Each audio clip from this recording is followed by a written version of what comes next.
Hello, welcome to our first episode of StillLoading, where we talk about the decline of everything, but mostly video games. My name is Aiden, And I'm Matt.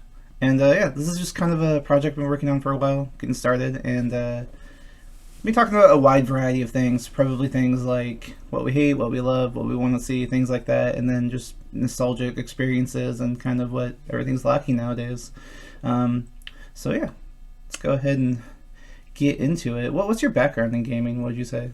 Well, I was kind of a latchkey kid, so I was alone a lot of the time, and games at first were just to help me, like, fill time, like my parents were home and stuff like that. So, like I said, just a time fill, and then I got into playing games like Ocarina of Time for the 64, and then Legend of Dragoon eventually for PS1, and I realized they're not just time fills, like, this is a story that I can get invested in, and I really dug that. Yeah, absolutely. No, games are. It's that old person perspective, like, oh, it's just a waste of time, it's just noise. Like, it's definitely not. I used to read a lot. That was kind of my outlet. And when I was growing up, all we really had was, like, Mario and stuff. I think the first time that I kind of had a different perspective was when I played A Link to the Past. Good game. Good title. Yeah, that was when I finally was like, wait, games can be more than, like, Mario and just, like, jumping around and shit. Like, this is awesome. But even then, I wasn't really, like, a huge gamer, I would say, until, like, the PlayStation era. Yeah, for sure. Because that's when a lot of the RPGs came out. Yeah, for sure. Do you have, like, family that play video games, or was it just you? So my family was, like, kind of sort of into it. Like, basically it's like my parents would buy them and then play them, but, like, not get very far in them. And I'd be like, I want to play. And like, now you're too stupid, pretty much. Oh, shit. There's actually a secret thing I have is that, this is before the autosave and everything and all that stuff you had to, like, work about, manually deleting and stuff. Is like, I would sneak downstairs at night and just, like, play whatever file was closest to what I was doing last. Oh, jeez. And I would play games that way and then delete it. Or, like, not delete it, just not save when I was done. Are you talking like Super Nintendo and regular Nintendo, where it was like you only had 3 hard files to save and the whole thing? Oh, damn. So I couldn't make my own. That'd give me away. So I would just play whatever file on there was, like, closest, and I just be like, okay, what are we doing? Okay, cool. Sneaky gaming. Yeah. Or sometimes I would, my family members get, like, stuck on certain bosses, and I just, like, load it up and beat it, and be like, I knew I could do it. You fools. Yeah, so those are nice to do, but yeah, I got really into gaming with PlayStation because that's when all the big, huge RPGs were coming out. Also, a big thanks though to my cousin Ray. He's kind of the family member that was like, he's probably not too stupid to play video games. Like, you could let him try, and so it wasn't PlayStation at first. It was some of the old classic RPGs like Breath of Fire on Super Nintendo and old Nintendo and stuff like that. It was fantastic. So I'd say that's really when I got hooked. It was just like, this is amazing. Like, same thing for you. Like, there's a genuine story here. There's something actually happening, and I really care about what is happening. So. Yeah, like, oh no, I'm invested, That was super great. Yeah. My sister and I, we didn't really get on so much until we started gaming together. Like, probably like 11 or 12, she showed me, like, Devil May Cry and Castlevania and, like, the dark fantasy stuff, So we really jived on that. It really helped our relationship, too, because we fought a lot before. And then, like, we got into that stuff together, and it was like, man, this is really, really cool, She kind of kicked down that door for me. And also, like, metal music, too. Like, I owe her a whole bunch. Like, it's just cool stuff, So, yeah, I had family that played, too. My mom plays. My dad played. But, my dad was only played Mario, because he can't read. Yeah. My mom's first husband, like, he was like your classic, like, what you imagine, like the high school hero, football star, joined the military at 18, became all about that. But he had like kind of like a hidden passion for, like, Legend of Zelda, like that. Cool. That's why I got introduced in the house in the first place. Is like, I think that's probably why we had video games, was because of him. Like, he just wanted to play Zelda. Dude, cool. So that was like the secret, like, thing, and like. It really sucked because I was trying to relate to him on that, but then, like, there was just no relation there. He's like, you're too stupid to understand. I was like, but, okay. Oh, that sucks. Dude, that story could have had such a cool ending. I know. I mean, the funny part about all of that is, like, eventually I was just like, I don't know if you call it passive aggression. Like, I was really snarky as a kid, but I would be like, I'd watch them, like, fail at something, like, why don't you try doing this? And they'd be like, okay. And then, like, it works, obviously, because I already know how to beat it. Right. And it kind of, like, paved the way for that, like, okay, what do you think I should do here? Oh, yeah. Kind of thing. It's like, oh, let's pay attention to who we call stupid from here on in. But there was a secret, too. Like, they'd never, ever give me credit in daylight and be like, oh, yeah, it was all because of him. Like, they'd be like, oh, yeah, I figured it out eventually. That sucks. Yeah. So, I mean, with all of that, like, what would you say, I mean, That was when we were kids. It's like Right, 20 yeah. plus years later. I mean, what's kept you invested? Because for some people, it's something you do like maybe a couple hours a day, maybe once a week. But you know, there's some genuine passion behind like picking gaming as a hobby. When you're like, yes, this is my thing. I'm gonna keep up with it. I'm gonna keep buying all the new consoles. I'm gonna keep buying the new stuff. Like, what's kept you going like all this time? Well, okay, so again, like I have to play it back to nostalgia purposes. Like I want you to think back like middle school, right? Mm-hmm. Like there was nothing more awesome to me than finding somebody that I jived with, you know, and find out that they also play video games. And I'm like, man, that's really cool.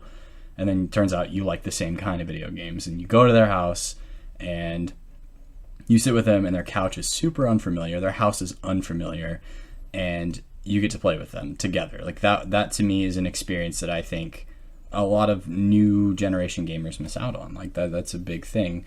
Like, do you remember what it was like to have to go over and you didn't bring your own controller with you and you had to play with a shitty Mad Catz controller? Yes. That is a struggle that... I still own a couple of those, actually. You have to. For PS2. I still have my PS2. I have the shitty multi-tap that's, like, falling apart. I have two of the normal controllers, but I have two of those, like, knockoff fucking GameStop controllers. Yeah, they're terrible, but that's a whole experience. And I think what's kept me passionate about it for so long is, like, seeing the next thing. What is going to come out that's going to recapture that feeling for somebody younger than I am? Because you miss out on the little stuff, you know, and the little stuff to me is what made it so important, because I can sit here and like rattle off titles that I played and stuff like that, but like really for me it's like the memories that are attached to that, and I'm hoping to keep making memories like that even as things evolve in ways that I don't necessarily like, but we'll get into that stuff later. But yeah, no, I get it. One of the things I miss is with like IGN and like all the like different like there's YouTube channels completely devoted to like myth busting, but I miss video game myths. I miss going to school and being like, hey, I heard if you do this thing, right, then like it'll unlock this super secret level or the super secret item or something like that, and nobody fucking knew. Like no one could prove it or disprove it. Yeah. The most popular one was bringing Aerith back in Final Fantasy VII. It's yeah, like, oh, you can find the special materia that brings Aerith back, and like I myth busted that one myself, but I told people about it, so I was like, oh no, you totally can, because like I went through all the fucking work, and I was like, someone else has to do the fucking work, because yeah, exactly, because I was like, oh yeah, you just have to get like the silver chocobo, and like how you get the silver chocobo is like, you know, you can breed your own gold chocobo, but you get a free one later on too. And that one really sucks. We have to raise it up to like S class, and then you can breed them and make a silver chocobo. Oh, really? And they can go to the super secret island like out in the distance. Oh, yeah, okay. Like, I lied about that shit so hard because I went through the effort and did that shit, and I was like, it's not true, is it? Lies. It's like people telling you, like, I remember, God, back when game FAQs was like in its infancy, I read on there that you could keep Lavitz and Legend of Dragoon. Oh, I remember that, yeah. And kill off Albert, which is fucking heresy if you ask me. But yeah, I read that was a totally doable thing, and I smashed my head against that trying to figure that out. And I mean, fuck me if I'm wrong, and that's actually a thing you can do. But as far as I know, it's impossible. It's definitely impossible. I mean, so much of the story wouldn't make sense if that happened. Exactly. And games were not advanced enough at the time to like have advanced coding for like multiple like story paths. So. Oh yeah, that's Greek to me, man. I don't know anything about coding or programming or anything like that. I have a general understanding of it. Like, I am not a programmer. I'm not a coder. Like, nothing at all. But through like my hatred of things that happen currently, I'm just like, how hard is it to fucking do this, really? Figure your shit out. And like, so I'll fucking study it, basically give myself a crash course. No, I get that though. I mean, there's something about being able to talk to somebody about more than just like the weather or their favorite sports team or something like that, and just be like, oh yeah, have you like played this game that really means a lot to me or something like that, and like it gets there, you know? Yeah, for sure. Do you have any like favorite experiences or like video games like that, like even to this day like sticks with you, like has defined your life in some way? Yeah, kind of. So both of which revolve around my siblings. My brother got a PS2 when they first came out. I think that was 2002, 2001, something like that. Somewhere in there, like in that little span. Anyway, he got one for Christmas, and he came down to see us, and he brought his PS1 with him, and we played it, and he's like, man, you seem to be really enjoying this and all this stuff. Unbeknownst to me, he had planned on doing this the whole time, but as he was leaving, he's like, no, that PlayStation is for you. And with it was my copy of Legend of Dragoon, and that was altering for me, like I said, because that was like the first game that I invested in. Not only did my brother give it to me, but it was a super long game, and to me it was hard, you know, like I was 8, I think. Oh, yeah, you're not good at video games when you're young. No matter how prodigious you are, like you're just not good at things when you're young. No, coordination isn't there. The thumbs don't work like they're supposed Yeah. to. And then 2 would be summer 2006, when my sister introduced me to Devil May Cry 1. And we sat down and played that together. Like, that was a real, like, the first time that we were not fighting all the time. Like, we just had that moment, and it's been like that pretty much ever since. Like, we don't bash heads like we used to, and that's really cool to me. So yeah, those 2 really stick out to me, and I don't think those events would have happened had video games not been involved. It's a good connection point. Like, I think that as people in general, especially when you get older, it's hard not to feel that, like, feeling of being left out, or that feeling of, like, not being understood. So you can find that connecting point of, like, oh yeah, like, we both enjoy this thing, let's talk about it, let's do it together. Exactly, yeah. Like, you just drive on that, and that's super cool to me. I think video games now even more, they're even more accessible than they were when you were younger. Like, maybe like a counterpoint, but like missing out on that couch experience is definitely a sad thing. Yeah. But they're more accessible now than ever, and so like it's very easy to at least have a maybe casual conversation, like a connecting point with somebody, and just be like, oh, have you checked out this? Have you checked out this? Like, yeah, I'd agree with that. But I mean, other than that, I know I miss I think some of my best friends. So let's see, some of my best friends today was just one summer in like middle school. I think we were like going into high school. I think, or I think we were going to high school. Yeah, so it was like summer of like freshman year. Yeah, I randomly went over to his house because like we sort of knew each other from like we both waited for the bus pretty much. Oh, cool. Or like I waited for the bus, he waited for his mom to pick him up. So like we each had like a 30-40 minute like wait before we got to go home pretty much. And so I just went over to his house randomly, and I was there all weekend. Not planned, I was just there all weekend. Oh, jeez. Because he introduced me to Legacy of Kain.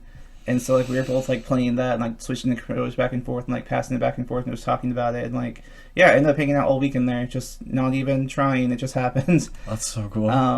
Yeah, and then just, ended up becoming some of my closest friends. And it was really weird for me because I think I disappeared for, like, a month after that. I was like, that's a lot of people I don't know. Oh, yeah.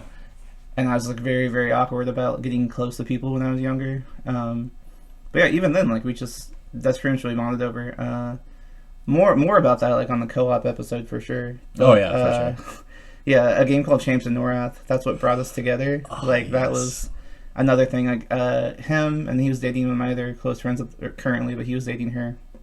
I dated her sister. That's how I met her initially. Oh, neat. So it was like a weird small town, like, oh, I know you, right. kind of thing. But yeah, we also just played Champs of Norath like constantly. Such a like, good game, so dude. much. And that's how my buddy Jordan, like another very close friend, we've kind of known each other our entire lives. Like we went to first grade together, went to church together, Nice. Detention together, like that kind of stuff. Just inadvertently, like we just always end up in each other's lives. And yeah, so he ended up meeting my buddy Laz, who's the person's house I stayed at all weekend inadvertently. Oh, neat. And he was like, oh yeah, I want this guy Jordan to come over. And I was like, okay, cool. And like Jordan comes over and I'm like, oh hey, I know you. Like, oh, yeah, cool. And so it kind of solidified like that friendship as well. He's the one who introduced us to Champs of Norath. And so like that's just, again, something we just kind of bonded over. And It's such a good game. yeah, it just created like some of the closest friends I've ever had just through that. So Yeah, dude, that game kicks ass. Like, I love Champions, and I think I still have my copy here. It's like such a mystery thing because I have the second one still. I've had to buy the first one like multiple times because somehow I keep losing it. Really? Yeah, like I bought it once and then I think someone borrowed it and like lost it or something like that. So I bought it again and then like somewhere throughout a move I have the case but not the disc. So I recently had to buy it again because I'm just like, where the fuck like is it going? But I think it's no, I have that one. I don't remember. I have a game like that I have the case for. No, it's a movie. I have a movie like that I have the case for, but I don't have the damn movie for. And I just can't bring myself to throw it away, because I know as soon as I throw away the case, I'm going to find the disc. So yeah. It's been floating through like 2 moves. And it's just chilling. So that's fun. That's kind of a success story, though. Like, I love games that have a background like that. Yeah. Because they have, there's only like what 10,000 copies in the world or something like that. Yeah. And like they all float around, they all pass around. Like someone is hoarding them in their basement, just like I am. But someone's also like giving them away, and like, oh shit, it's like $80 now. Like, Yeah, dude. There's a SNES title. It's Dragon something Dragon. Not Double Dragon, but anyway, it's a side scroller Capcom fighter game. Sounds like Double Dragon. Yeah, you'd think so, but like you can pick like classes. Like there's like the wizard and the elf and the dwarf. No, it's like a D&D game, isn't it? Like, Maybe because like they're all D&D classes. Yeah, because a cleric is a class. What the hell is that I think game I called? have it on my PS3. I think there's a digital copy of it. I can't remember what it's called, but I have both of them actually. I remember playing that game in an arcade actually. Yeah, it definitely feels like an arcade style game. That just bothered me that I don't remember what it's called. I'll check it out and get King back of to it. Dragons. King of Dragons. That's the one That that I might had. be it. Yeah, it was so legit. Anyway, I sold a copy a couple years ago, just because I don't have any way to play it, and I'm not about to buy a Super Nintendo, Yeah. just because of expense. And then I looked on eBay, and it's like $380. I'm like, dude, I got ripped off when I sold this thing. But Dude, that's yeah, that's a lot of my PS2 and PS1 collection. I used to have a really big collection of those games because I never sold them. I never like took them to GameStop or anything like that. The only time I ever give a game to GameStop is when it's truly terrible, and I'm just like, I do not like this. I don't ever see myself playing this ever again. Devil May Cry 5. Oh no, hot takes. Yeah, hot take. Or a part of it too is like I think the driving force behind it is like I don't ever see myself telling a friend about this game and being like, hey, you should try this game. I don't ever see myself doing that, so that I'll take it to GameStop. But so I had a huge collection of like PS2 games, PS1 games, and all those got stolen by tweakers, and so I've like slowly been trying to collect my collection again, just like going through the like, oh, I remember having this game. They're so expensive now. Yeah, I think the most expensive game I have in my collection is I have an original copy of The Bouncer, which is like Squaresoft's first PS2 entry. Oh yeah, it's not good. I'm gonna piss off the whole fan base here who loves that game, but it's not good. Like it's as cinematic as Kingdom Hearts 3 is, and it's a PS2 title. So you're sitting through PS2 cutscenes, and I wish I gave a damn about any of the characters, and I just don't. Yeah. So I just don't play it, but I have it. There it is. Yeah, we'll definitely talk about that Kingdom Hearts 3 thing. Yeah. I have thoughts about that. Oh, same. Because I should say I'm an avid Kingdom Hearts lover. I love the plot. It's delightfully complicated, and I love really overly like. I'm not a fan in general of overly complicated things, but I like when the plot is like kind of overcomplicated. Like it's a nice little mystery like pieced together. Like I remember each Kingdom Hearts installment coming out. And being like, oh, that makes more sense now. Like, this thing I read in the previous game, like, this makes more sense now. I think that was the first game I went full forum mode on, where I was just, like, browsing forums, like, give me fan theories, tell me, like, stuff about it. Like, copy that. I remember before it was, like, confirmed who each, like, organization member's nobody was. We were like, who's this nobody? And, like, we're like, me and my friends came up with this great theory about, like, Reno from Final Fantasy VII being Axel. And, like, oh, nice. Like, we just came up with this whole thing about it. Do love Reno. Yeah. Well, he has like the same kind of like pithy attitude, you know? I was like, oh, it might be, you know? And the way they talk even too is kind of like that same thing. So it's like, it's got to be Reno. Again, Advent Children come out at that time. So oh, yeah, dude. There was a more defined like, oh, that's Reno for sure kind of thing. Oh, yeah. And also, I think Reno and Advent Children has like the eye thing, like the eye symbol or whatever. Yeah, underneath his eyes. And so I was just like, oh, that's Axel, like for sure, or something like that. So it was a great theory. I think the most expensive game I own is Brave Fencer Musashi. Oh, dude, good I have title. the original of that. The case is cracked because I had to survive siblings, but siblings and cousins. But I think it's probably the most expensive game I own because I think that's like $250, $300. And my bouncer case is destroyed. Like there's not even plastic on it, dude. Oh, gee. It's literally just the hard plastic. That's my original copy of Legend of Dragoon. I still own it. The discs are scratched to fucking hell, and the case is destroyed. Because again, I had to survive siblings and cousins, but I don't know what it is about young children. I think there's like, it's funny to destroy your shit, but oh, look, a jewel case. Crash. Pretty much, yeah. But I still own the original copy of that. I don't know if it's the original one or the greatest hits one, because Legend of Dragoon for me is kind of like a love story because I remember my family members playing it and I was like, dude, I really want to play this game. Like, I'm reading everything happening. Like, this looks amazing. Let me play it. And like, no, you're too stupid. And I was like, Ugh, this shit again. so Damn. yeah. So finally, I got to play it a little bit, and then we ended up like moving around and stuff. And so like when I finally got my own PlayStation, I was like, okay, gotta get Legend of Dragoon. So I finally got my own copy of it. Finally got it so I could finish it. And it was worth it. It was worth the wait, I gotta say. Absolutely, it's my all-time favorite video game. So we're talking about a lot about Legend of Dragoon. What would you say like your favorite games are in general? Like favorite games in general, dude. Yeah, like if you had to pick something that was like this is my go-to when I look for if you go to a game store, you're like, oh, I hope that this kind of game is here. Like I want a new experience of this specifically. Dude, I really like the original Devil May Cry. I really like what they did with Darksiders. That was a great game. So, okay, so I can go type for you.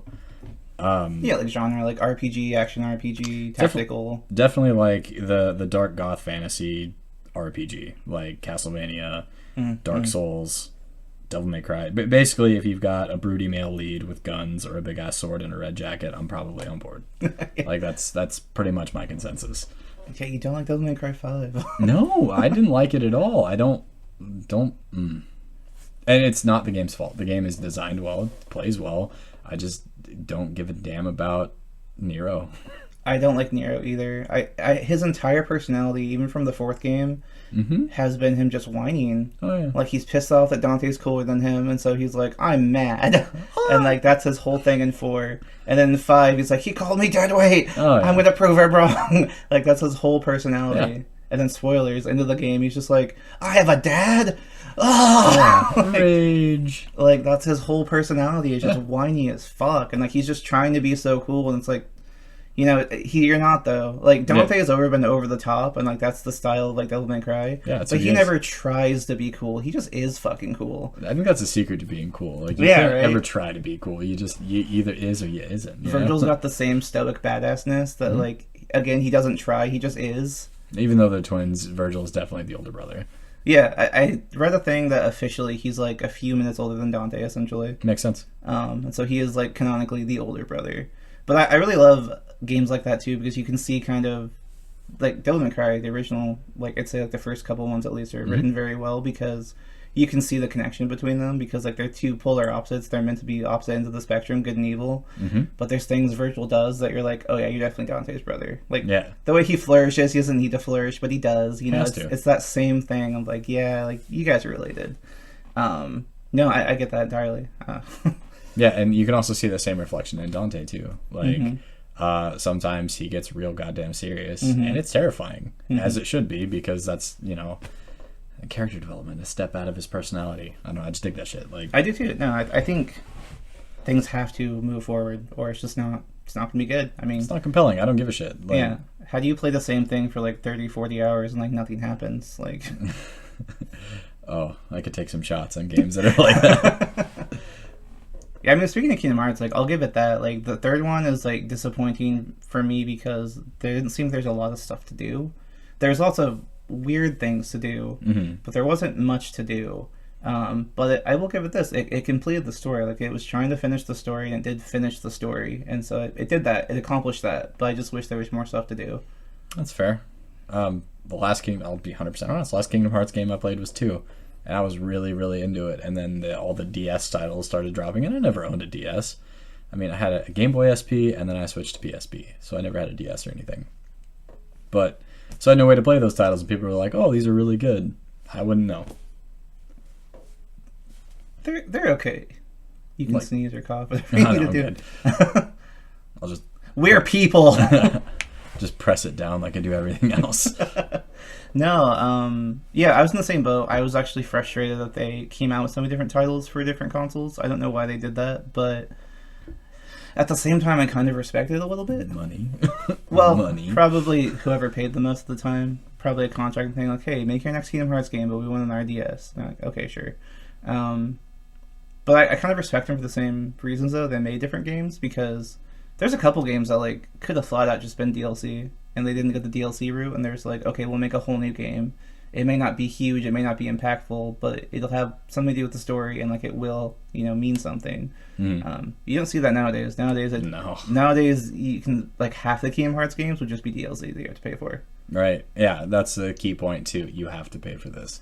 Yeah. It's an irritating thing about modern gaming culture, which I just cannot care about, no matter how much I want to. Like, not sound like super hipster or anything like that, or a gatekeeper or anything like that, but I miss when gaming culture didn't have a culture.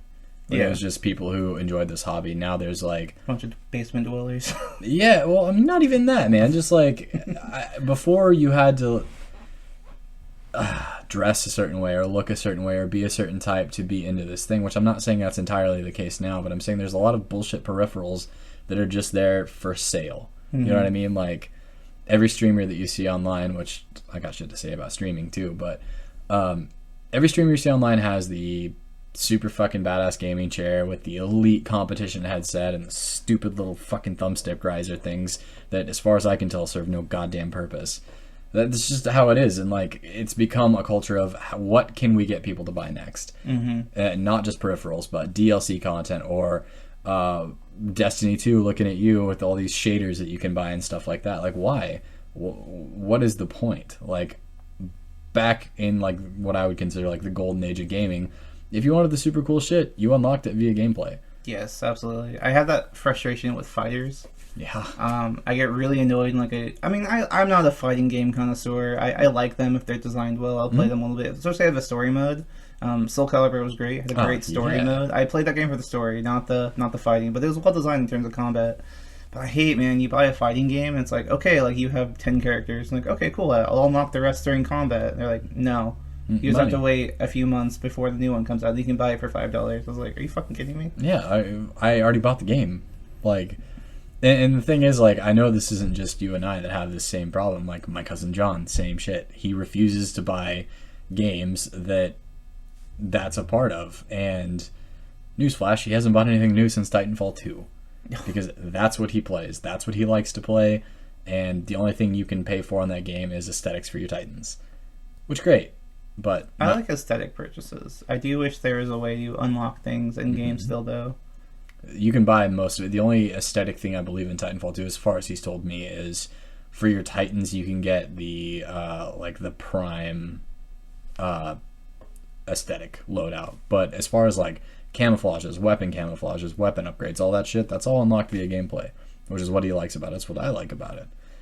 But like, again, I'm not super versed on like the new, hell, it's not even new now, but the whole battle royale style games. It seems like there's a lot to pay for in those games.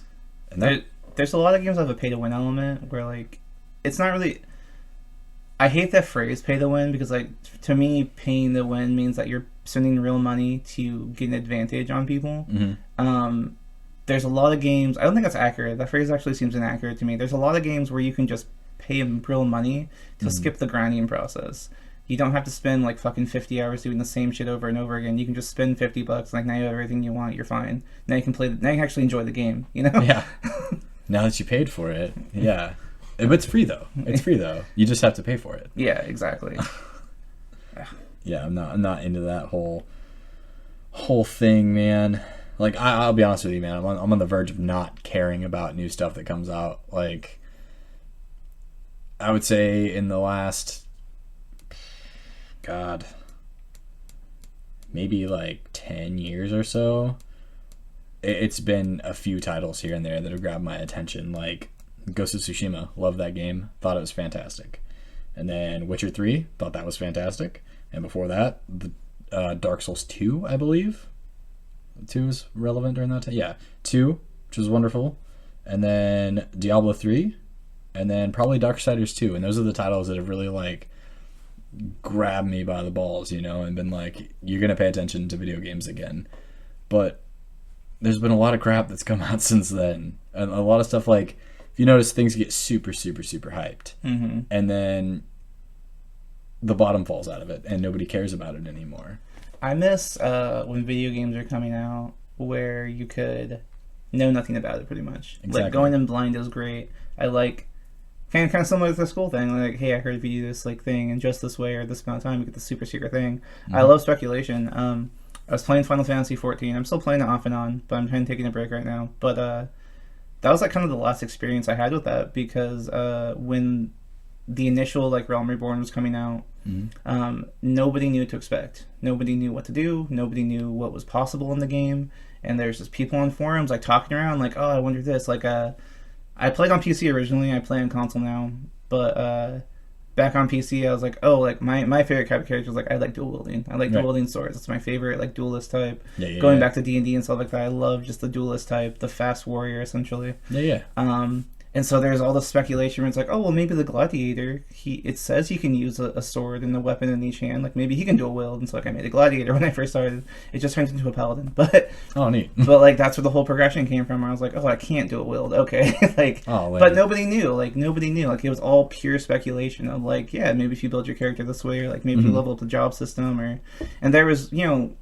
listing of like jobs in the game already, and they're like, oh, so who knows how many other jobs will be in the game? Like, maybe there will be another job, maybe there will be like this. That's the last time I experienced that. And that was, really, I don't have an exact number for you, but that was well over 10 years ago. Yeah. I remember the jump between Darksiders 1 and Darksiders 2 was such a breath of fresh air, because I really feel like the team really went out on a limb, you know? Like, Darksiders 1 was a very hack and slash, again, broody dude, red jacket, big ass sword, like totally up my alley. And I was like, oh, Darksiders 2, and I didn't check anything out about that game. And then I got it when it came out, and then I played it, and I was like, oh, this is so different. So same, but so different. And I was all about it, and I was like, man, what a cool move. And I haven't played the third one, just I don't have time anymore, but I really want to play the third one just because I hear it's, again, another change, something different. It's the weakest one on the title, I feel. Right. It feels like it was rushed. Cool. The original version's like kind of buggy. I don't know about the enhanced version or whatever, but the original one's kind of buggy. Definitive or whatever. Yeah. But no, it's still good. Like, bugs aside, it's still a solid entry in the game. Darksiders in particular is just such a success story to me, because like each one is different. Each one takes something you like about certain games and like blends it in a very unique way. Like, Darksiders 1 was basically Legend of Zelda. Yeah. But, like, with God of War combat and, like, gruesome, like, awesome storytelling. Graphic. Yeah. You know, Darksiders 2 had, like, kind of the Diablo, kind of, like, hack and slash. You fucking break up in a plan, like, a legendary comes out, pretty much. Yeah. Like, it was great. I'd say the third one's more akin to, like, not old Castlevania, but, like, the newer Castlevania for, like, PS3. Nice. That was, like, the weird reboot. Those. I didn't like them very much.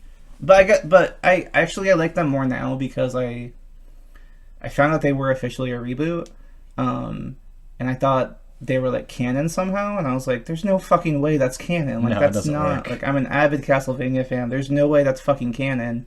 Finding out they're officially a reboot, I hate them less. I don't like the gameplay. I really don't like how the game feels. Did you play both? I played the first one.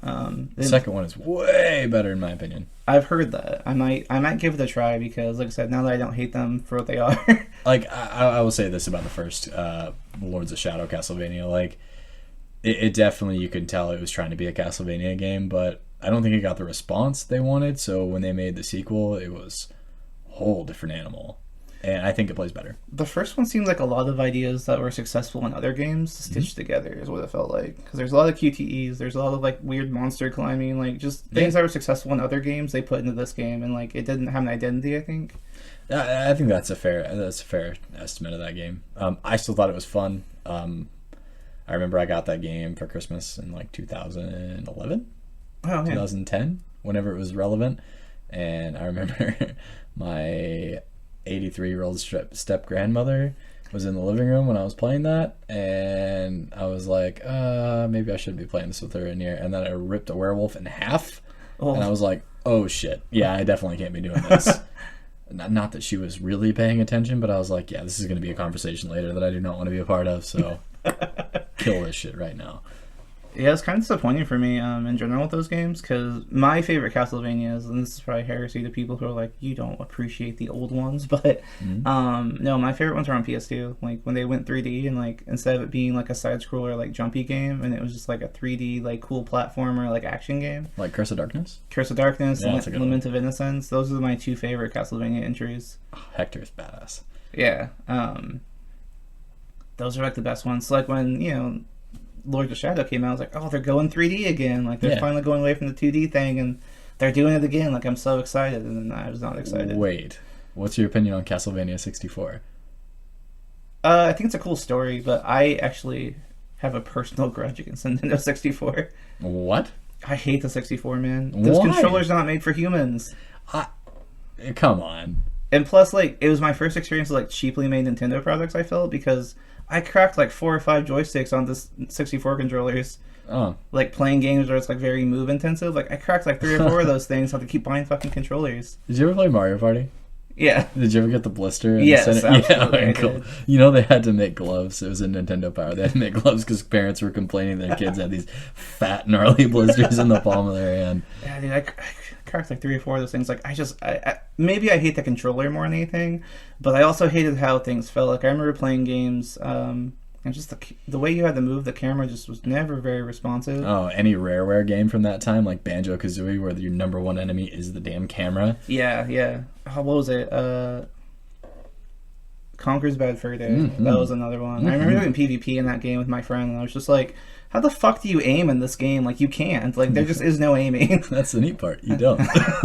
Yeah, so pretty much what I would do is, like, I would not use any of the weapons you could pick up, and I would just run really, really close to him, just huck my knife into his chest and kill him. Oh, nice. And I was like, cool, I don't have to aim anymore. Fucking great. I found a loophole. Did you ever, in the PvP, did you ever find the sword? Yeah, And you just mash the button and... just hope. Yeah. Yeah, that was so legit. I remember me and my best friend Chris used to go, we'd both get swords and then just be like, joust basically with it. Just run past each other and mash the button. I mean, there was no aim in that thing, dude. It was wiggle in one direction or another. It was fucking amazing. Yeah. So, I mean, I loved Ocarina of Time, but same problem. The fucking camera's your enemy. It And was like, better on the GameCube, in my opinion. it certainly was. So I love the GameCube. Same. I actually love the GameCube. I wish that instead of making the Wii, they made just a better GameCube. Yeah, I read something really interesting. Again, here we go, speculation whether this is true or not. I read that the GameCube, or not the GameCube, excuse me, the Wii, the motion controls in it were actually super, super intensive, but they, the Japanese development team believed that they were too precise, they were too controlled, so they actually toned them down to the shitty, horrible shit that we have today, but they were actually supposed to be really, really, really precise. I But have no they- idea if that's true or not. Neither do I, but I mean, it's again something I heard. It'd be funny. Yeah, I also remember being in.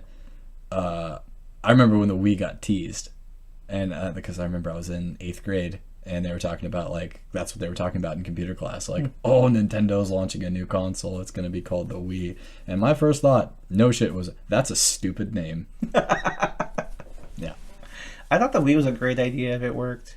But I also have like this dream of like, and there's no fucking games like this really. But like, if you have a controller that moves when you move it, like have a fucking cool sword fighting game, like, Like an actual dueling game. Yeah, like there's very few games where like you could make like a cool RPG where like you have to actually swing the sword and like you could exercise and you get to fight at the same time. Like, Yeah. that'd be fucking awesome. And I have not seen very rarely anything like that. Imagine For Honor, but you actually had to do the shit. Yeah. That'd be so awesome, dude. I would be all about that. That would be great. I'm hoping the VR titles coming out and like that technology slowly getting better and better. Like we'll have something like that eventually, but Dude, VR scares me. I'll be Yeah. honest. I've seen like, again, too much damn time on the internet, but I've seen the things that you're able to do in some of these VR games. Like, I watched a dude literally pin somebody up against a wall and put a knife through their eye, and I was like, that is a graphic level of yeah. like. I don't necessarily believe that video games cause violence. Like, they definitely don't. But that to me seems like murder practice. Like, It does, yeah. So with like VR and everything, not necessarily VR, but we've kind of talked a little bit like where are you at with gaming now? Like what are your things that you're just like you love it, you hate it, you're tired of, you want more of, like I would like to see more studios less concerned about bottom line and raw sales. And I'd like to see people be adventurous again. Like, every shooter now feels like a Call of Duty reskin, even if they claim it's not. It all feels exactly the same, just different bad guys, different guns. Like, I'd like to see, like, I thought Gears was very, Oh yeah. that third person shooter aspect, that was brave. And also, like, in implementing blind fire and all that kind of stuff, like, that's cool stuff to me, you know, like, and that seemed like a move in the right direction versus the same L2 to aim, R2 to shoot, your grenades are on top, because it's overdone. Like, we need something different, something new. And I feel like developers are more concerned about, like, oh, this game's gonna bombshell, so they don't make those adventurous moves anymore. And also, I'd like to see the gaming community be a little bit more forgiving when a studio needs to take time. Like, it takes time to make something awesome. Witcher 3 proved that. I mean, Witcher 2 was like so long before Witcher 3. I don't know the exact time frame on it, but it takes a while to make something wonderful, you know? I think Witcher 3 was a success in that project because like the first two were good for story, but gameplay wise they were not very fun. No. Witcher 2 especially was like fetch quest city. Like you just have to go run across the field like for fucking ever, go grab an item, run back and be like, okay, here you go. And then Yeah, or like, oh, you need to destroy these harpy nests. I only know because I have a personal vendetta against this quest. It's like, oh, but you don't have the shit to make those specific kind of bombs that kill specific kind of harpy nests. So now go grind it out. Go find the shit. Witcher 3 is it's a good example of that. Yeah. It took a long time for Witcher 3 to come out, but like Witcher 3 is very successful. It's one of the few open world games I like. So Yeah, but what I don't understand is like why people were willing to like give that the time it needed, but rush Cyberpunk. mm-hmm. Like, because 100% that's the reason why it got released the way it was, because people were like, and I feel like there's a sweet spot between like announcing a game and then releasing the game. The gamers like fall into where they're like, oh, I'm waiting this long and I'm getting this. Like, chill the fuck out, man. Come on, give them their time to make a quality product and then judge it once it's out. Don't rush them to release some shit and then be, because you're gonna complain either way. Like, you bunch of babies sometimes, and it bothers me. Yeah, no, I agree. I really do. Spore is a similar thing. I'm not really into sci-fi, but Spore had all these features that people were really excited about. They were announced. The developers were like, yeah, it's going to have co-op. It's going to have all this exploration. It's going to have all this cool stuff. And then people were like giving death threats, being like, why is the game not out yet? So they released it, and like it kind of became a conspiracy theory. They're like, there's no multiplayer in this game. Like, I can't, like, me and my friend are in the exact same spot. There's no multiplayer in this game. Like, I didn't find my friend out here. It's because they didn't have it. Like, it took them like I think it's like a year or two after it came out to like install all that shit and like fix all this and finish all that shit. But they're getting like fucking death threats to like finish the game. Like, yeah. So it doesn't really matter. Like, people are gonna bitch, and I don't know. Again, you said this earlier. You said like you missed not knowing what was going on in a game, because I don't think we had that problem before. You know, like, yeah, I remember playing Star Fox 64 like a shitload. I can still I can probably beat that game in probably 30 minutes. Probably not hardest path, but path on the right, definitely 30 minutes. And then the GameCube came out, and then Star Fox Adventures, and I was like, holy shit, a new Star Fox game. That thrill, it won't happen anymore, because something has to be teased and advertised for so long before it comes out. Now, I wish a studio would just like totally dark horse something like that. Just be like, boom, this new thing you've been waiting for forever, here it is. And keep it under wraps a little bit, you know, to kind of capture that feeling again. Yeah, kind of similar to what you're talking about. Like, the big thing for me is I hate eating incomplete products. Oh, same. I'm so tired of eating incomplete products. Like, it's a huge red flag for me now when a game is advertised as coming out on this day. Also, there's a season pass already. I'm like, okay, I'm not buying that game. Yeah, no way. Like, I don't care if I was really excited for it. I'm not buying this game. Like, that's a red flag for me. I'm really tired of stuff like that. Same thing for you. Like, I really want unique titles again. Yeah. And it really sucks that game companies are in that position where they can't necessarily do something or don't feel like they can do something because they don't think people are going to like it. There's this huge demand for people. It's really the fans that suck. I mean, yeah, you know, like, they can be some very critical bastards. They want to have everything instead of it having like one thing it's really good at. They want to have everything. It has to have this. It's got to have all my favorite Call of Duty, Fortnite, my favorite RPG element, my favorite MMO element. It's got to have all that stuff all in one game. It's like, it's not Like, Not you want like a feasible. horrible game is what you want. Yeah. And game developers will give that though. They're like, okay, sure, we have everything in it, and they're like, this game sucks. It's like, well, no fucking shit, it sucks. Maybe know what you're asking for next time. Yeah, I would rather have a game do a single thing super, super well versus a game, like you said, that has all these features. Like, I think a game that accomplished that really well was Assassin's Creed Black Flag. Mm-hmm. Like, The last good one. yeah, I agree. 100%. That game was awesome. And that game was literally, hey, so you want to be a pirate? And that was fantastic for me. I mean, I've got a huge love for piracy, and I was like, oh, wait, I get to drive a ship and kill other assholes on ship and then go deck to deck and stab their crew. Perfect. What else do you want in a game? Yeah, also, it's got a fantastic story. Like, Yeah, the story was good. I won't call it fantastic. I mean, I think it was I good. love the story.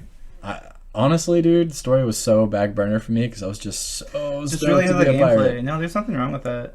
I think there's value to that. I'm kind of in the middle of, so I like a game that makes me want to do the extra stuff, not Yeah. forces me to do the extra stuff. There's lots of games where like I'm just so into Persona's a good example of this, or like JRPGs like that. I love going out and grinding like demons and like gathering them and fusing them together and making new demons, like going out and do the same fucking process over and over again, so I can get all the demons I want. Like, that's fun to me, and so I don't mind doing that. That's a good element of like, it's got extra shit I can do, I don't have to do. But then when there's games where like, I really just don't fucking care about the plot, like, I'm just gonna do this other thing that's kind of fun. Right. And it's just, I don't know, I hate it. I just wish there was more. And I think people are too overcritical in general. There's a few games, I saw recently, I saw a list of most disappointing games in like 2021. Okay. And there's a few on there that I was like, how was that disappointing? Like, are you fucking kidding me? One of them being like, the one I remember most is Biomutant. Biomutant. So that studio took them a long time to make that game. Okay, And it was so they took their time. It was a small team, and like, it kept getting pushed back and pushed back and pushed back. It was teased forever ago, like an E3 trailer or something like that. Okay. And then it finally came out last year. And people are just ripping it a fucking apart. And I'm like, are you kidding me? Like, do you know how much of a success story this game is? Like, they fought really hard to make this game. They genuinely cared about this game. And honestly, it's a really good game. It's like a better Fallout than Fallout is. Sorry for you Bethesda fans. It's a better Fallout than Fallout is. I agree. Like, well, it took me a long time to get into Fallout, and then it is exactly what it is, and I'm okay with that. The same way I feel about Elder Scrolls. I swear to God, if Skyrim gets released one more time, I'm done. I'm done. Yeah. I'm done with video games. Like, don't call me on that, but yeah. I heard this joke that there's actually not a team anymore. It's literally just a janitor that works there, and every so often he just re-releases Skyrim because that's all he knows how to do. That's the button he knows. That wouldn't surprise me at this point, man. It Yeah. really wouldn't. No, I mean, I'll give you a play-by-play. Like, Fallout is advertised as this post-apocalyptic, scrounging, exploring, making weapons out of random shit, making armor out of random shit. Like, you're trying to survive. That's what is advertised as. Basically, you just find shit and you put it on. Like, you have the best armor within a matter of like hours, and like, you're done. Like, it's an Elder Scrolls game, pretty much. Yep. Biomutant, my fucking best weapon for the longest time. Like, I had a banana for this handle. I had a saw blade attached to it. I had a bunch of screws in it, and I had like a fucking hammer attached to it. And I was like, this is my weapon. I made this. Oh, neat. It was my best weapon for the longest time. And like, I found a piece of armor. I'm like, oh, I'll put this shoe sole to it. Now I have extra defense. Great. Oh, neat. Like, you genuinely scrounge around and build your fucking weapons like piece by piece. You build your armor piece by piece. Like, And people didn't like that. people didn't like that. I mean, it's also advertised for what it is. It has a story mode. The story is not super important. It is advertised and succeeds at being an open world game. You are just supposed to run around and scrounge around and find shit. That is what Biomutant is. So you really live in that world then? Yeah. Yeah, cool, man. I'm all about. I need to check that out. That You sounds should. like a lot of fun. I was like, I can't believe people don't like that game. It's like, it's better than Fallout's ever been. Like, how can you not like Fallout? Or, I mean, how can you not like Biomutant and like Fallout more? I guess like an established pedigree. I guess Bethesda has a history of releasing decent quality open world games. I will say that. If you have a particular love for the story, I don't fault you for that. I get it.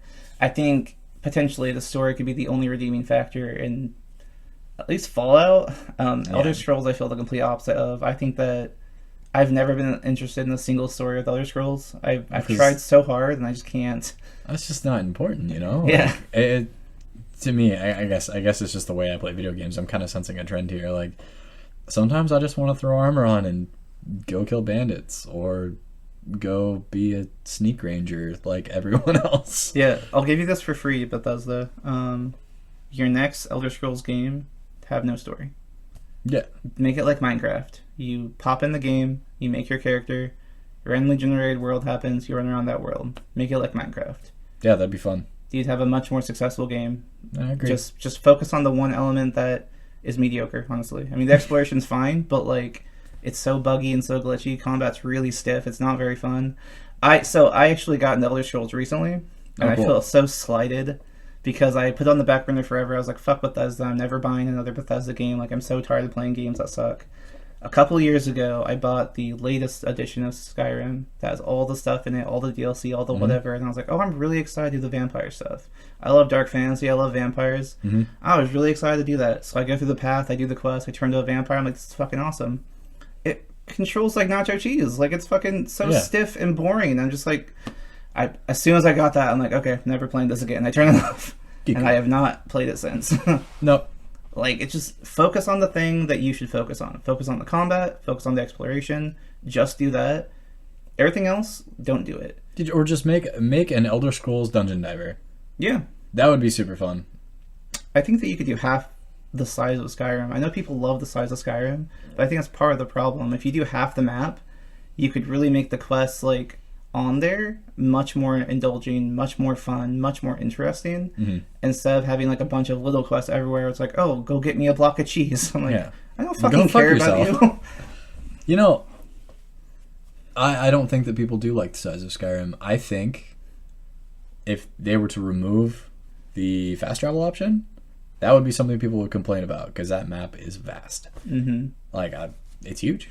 And I don't like running around in it because as soon as I run somewhere so I can never have to run there again, if that makes sense. Yeah. I kind of feel bad for Bethesda in general. Because I read an article about how they intend for you to play the game. And they intend for you to, like, not min-max, not power level, not any of that stuff. They intend for you to, like, hear a rumor about Winterhold, the college, or I can't remember what it's called. Yeah, that would be correct, Winterhold. They hear a rumor about it, and they're like, okay, sure. And, like, they expect you to walk all the way across the fucking map to get there to learn the magic spell. But great, now I can do this other thing and walk all the way fucking back. They expect you to, like, level up your alchemy, like, just enough to make potions. You're like, great, I can make my own potions now. Like, they expect you to take this really slow, methodical path. And fucking nobody does that. That shows how out of touch they are with their fan base. Because nobody, like, I would say less than 1% of people played the game that way. Everybody wants the best shit right now. Or, I mean, a lot of the audience is American and we like things top shelf. So. Yeah. We'll plan on doing a whole episode about open world games. But, I'll definitely get into it more there. But, yeah, I think bottom line just, I want people to take more chances. I want people to just kind of believe in their product a little bit more. My hero right now in the gaming industry is Cory Barlog, who made God of War. Oh, nice. He's been on record saying that he will not make DLC. If he's going to make another story or an enhancement to the story, it will be a whole new game. It will not be DLC. Perfect. And he proves it because he's God of War 1, 2, and 3, and 4. But then between all of those, there's like PSP titles. Yeah, there's smaller stories, but that's what it is. And I just respect him so much because he has one of the most successful gaming franchises in the world right now. God of War 4 like blew people's minds. It's one of the most successful games currently. Like, I think it won Game of the Year and got a bunch of awards. Like, it's one of the most successful titles in the world right now. He could make DLC and people would buy it, but he has not. He won't. He's just spent the entire time perfecting the next God of War game, which looks fucking awesome. I'm excited for it. Nice. I still have yet to play 4. You'll love it. You like Vikings and stuff? You'll love it. Fuck yeah, I love Vikings. You'll love it. Do you have any closing statements, closing arguments? No. This is pretty much it. Like, if you enjoyed the broadcast, like, this is what we're going to be doing, so... Yeah, so everything will be coming from this perspective. This was kind of an idea to let you get to know us a little bit, kind of see where we're coming from, see we actually care about this stuff. We're not just bitching for the sake of bitching. No. Yeah, so basically try and do it weekly and basically have different topics for each podcast. We're not just rambling. There'll be kind of things like that. I think the first one we have scheduled is we're talking about co-op experiences. So Yeah, definitely. if you're one of those people that loves co-op and you miss co-op, like that'll be the one for you. For sure, for sure. Okay, well, I am Aiden. And I'm Matt. And yeah, this has been StillLoading. Yep.